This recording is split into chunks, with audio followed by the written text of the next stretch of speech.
Assalamualaikum warahmatullahi wabarakatuh, and hi everyone. My name is Dr. Nurul Fazihah binti Ibrahim, and I will be sharing with you on how to make a compost in a simple way. This slide has been provided by Jihad Group for the subject MPU 3312. Following completion of this session, I hope you will be able to understand the definition of compost and composting process, and second, to make your own compost at your home by using the guideline provided. Okay, I will start this topic by introducing you the definition of compost. What is compost? Compost is an organic matter that has gone through a period of decomposition process.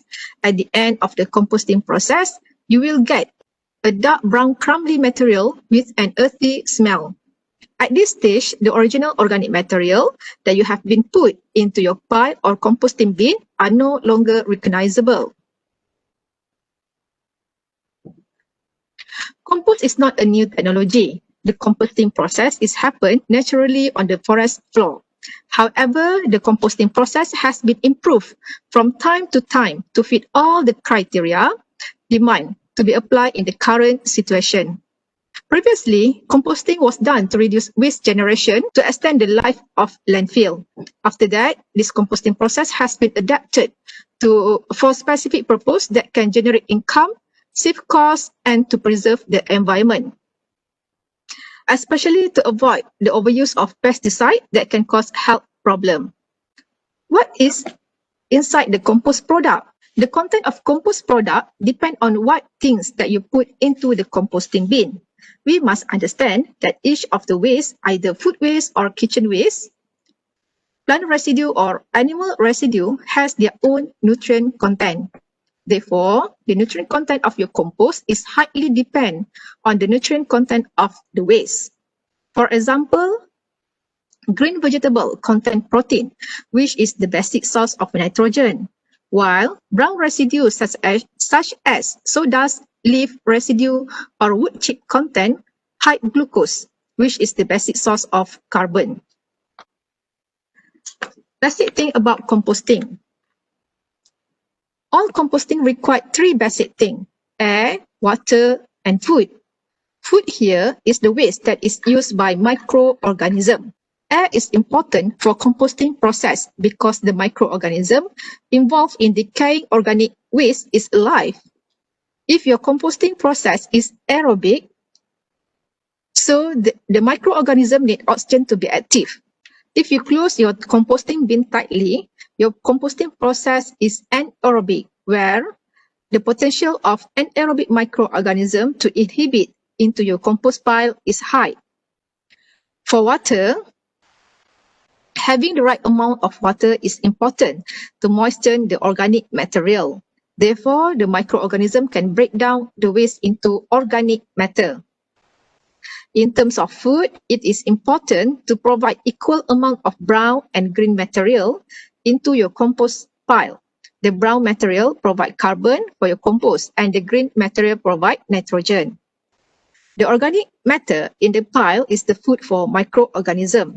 This is where we need to play with the carbon and nitrogen ratio. Various organic material have different ratio and carbon to nitrogen. Therefore, the more diversity of organic material is better. Besides the different type of waste material, large surface area can help to enhance the composting process. Therefore, it is highly recommended to chop or grind the organic waste before you put into your composting bin. Smaller particle expose large surface area. This will allow the fungi and bacteria to more rapidly decay the organic matter. Type of composting. Composting may be divided into two categories based on the nature of the composting process. First is anaerobic and second is aerobic composting. In anaerobic composting, the decomposition process occurred when the oxygen is absent or in limited supply. Under this method, anaerobic microorganisms dominate and develop intermediate compounds such as methane, organic acid, hydrogen sulfide, and other substances.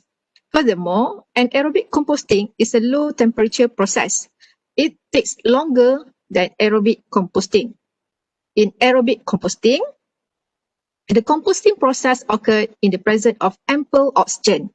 In this process, aerobic microorganisms will break down organic matter and produce carbon dioxide, ammonia, water, heat, and humus, the relatively stable organic end product. Although aerobic composting may produce intermediate compounds such as organic acid, aerobic microorganisms will decompose them further. The processing time is shorter and it destroys many microorganisms that are human or plant pathogen as well as weed seed. This photo shows the composting process. Composting process involves three phases, which are mesophilic, thermophilic, and maturation phase. The process will allow natural heat build up at above 40 degrees to start chemical metabolization of organic matter. At temperature 55 degrees and above, this heat can eliminate pathogens and weed seeds and provide stable and dry end product. This is the parameter in composting, the ideal parameter for composting process, where the carbon and nitrogen ratio is 30:1, ideal moisture about 50 to 60%, pH between 6 to 8, temperature between 55 to 75 degree, oxygen availability 5 to 15%. There are many composting methods that can be used. It depends on what you prefer, either small scale or large scale. Besides that, it depends on your location, your available waste material, your time and your knowledge, and also your experience. Here are several composting methods that are commonly used. Bokashi method, shallow compartment method, mechanical method where we use the machine, windrow method, Takakura method, and vermicompost. Now, I would like to share with you on how to make a compost in easy way. This technique adopted from Bokashi composting method with some modification. Okay, let's see this video. Assalamualaikum warahmatullahi wabarakatuh. Hari ini saya nak berkongsi dengan anda semua teknik membuat kompos menggunakan sisa dapur. Okey, apa yang kita perlu? Pertama, kita perlukan sisa dapur yang telah dipotong-potong. Okey, ini adalah sisa dapur yang telah dipotong kecil. Dan ini adalah gula merah. Gula merah sebagai sumber makanan. Okey, macam mana kita nak buat sisa kompos ni? Pertama, kita perlu ada satu bekas ataupun tong. Tong ni untuk lebih memudahkan kerja, kita perlu ada pipe di mana bila proses pengkomposan berlaku, dia akan mengeluarkan air. Air ni jangan buang ya, sebab dia boleh dijadikan sebagai baja. Kita boleh guna ambil air tersebut dan kita boleh larutkan bersama air biasa dan sembur kepada tanaman, sayur-sayuran ataupun bunga-bunga ornamental plant. Okey. Untuk ini tong ni kita perlu lapikkan dengan strainer ataupun penapis. Kenapa kita perlu lapikkan dengan penapis? Supaya bahan-bahan sisa dapur tadi tak jatuh ke bawah dan dia akan block pipe ni. Okey, kita letakkan strainer di sini. Okey. Kemudian perkara pertama kita perlu buat, kita letakkan gula merah. Gula merah ni adalah sebagai sumber makanan kepada mikrob. Mikrob perlukan sumber makanan untuk sebagai sumber tenaga untuk dia bekerja. Okey, kita letakkan lebih kurang satu lapisan. Kalau boleh yang ketul besar ni kita kena ni kan dia. Kerasnya. Okey. Kita kena hancurkan ketul-ketulan yang besar. Okey. Lapisan yang seterusnya adalah kita ambil sisa makanan yang telah dipotong. Okey, masukkan ke dalam tong. Nisbah yang paling bagus adalah 1:1. 1 nisbah gula merah dan juga 1 nisbah sisa dapur. Kemudian kita dah buat satu lapisan agak-agak. Kita tabur lagi sekali gula merah. Sisa dapur ni dia merupakan sumber protein kepada mikrob. Manakala gula merah merupakan sumber tenaga kepada mikrob untuk dia bekerja. Lapikkan dengan gula merah. Tak betul. Okey, tabur. Kita buat selapis dan selapis. Okey, seterusnya kita ambil sisa dapur, lapikkan atas ni. Lebih kurang satu lapisan. Sehingga penuh ya tong ni. Dan kita ulangi step yang sama.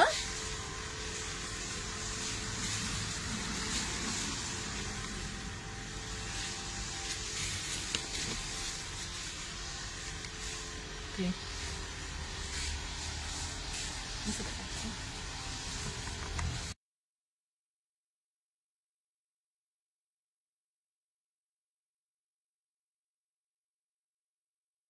Ini adalah hasil akhir, iaitu kita dah pinggan-pinggankan gula merah dan juga sisa dapur. Akhir sekali apa kita perlu buat, kita tutup dia. Kenapa kita perlu tutup? Untuk elakkan lalat ataupun serangga hinggap dekat kawasan ni dan dia akan bertelur dekat sisa dapur ni.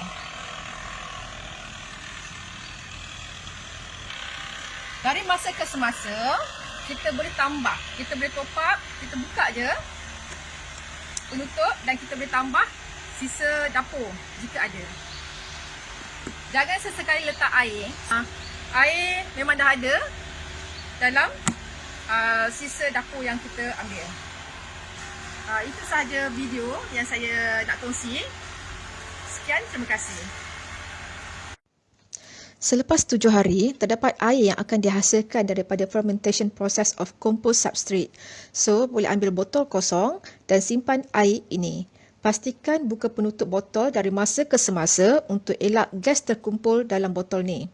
Kemudian, ambil tong kosong untuk kita tanam compost substrate yang telah dihasilkan. Jika anda mempunyai halaman tanah yang luas, anda boleh korek lubang pada tanah dan tanam compost substrate ini. Jika tidak, anda boleh menggunakan tong kosong untuk diisi dengan tanah. Biasanya kita menggunakan topsoil. Caranya adalah kita letak satu lapisan tanah ke dalam tong. Kemudian, kita ambil compost substrate yang telah diperam dan masuk.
Akhir sekali, tutup lapisan compost substrate tersebut dengan lapisan tanah sekali lagi.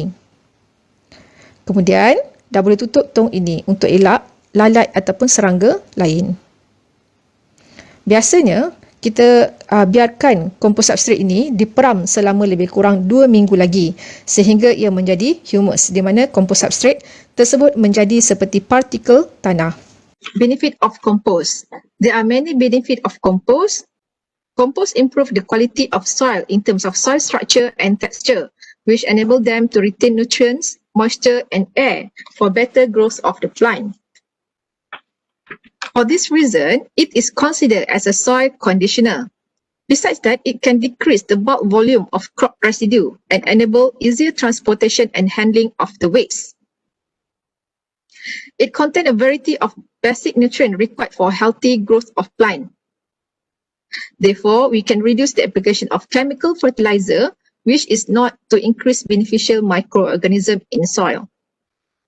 In addition, compost also contains nitrogen, phosphorus, potassium, and other several micronutrients, such as manganese, copper, iron, and zinc, which help them to control plant disease and insect. Lastly, compost help to slow down the climate change. We know that global warming is caused by greenhouse gases in our atmosphere. For example, carbon dioxide, methane, and nitrous oxide. When food waste and paper buried in the soil and biodegrade in a landfill, methane gas will be released because it does not receive any oxygen. Unlike composting process, it does not produce methane gas, which is 23 more powerful than carbon dioxide. Therefore, compost increase organic matter in soil, which can act as carbon storage. Okay, that's all for now. Let's start our compost at home. Thank you for your attention.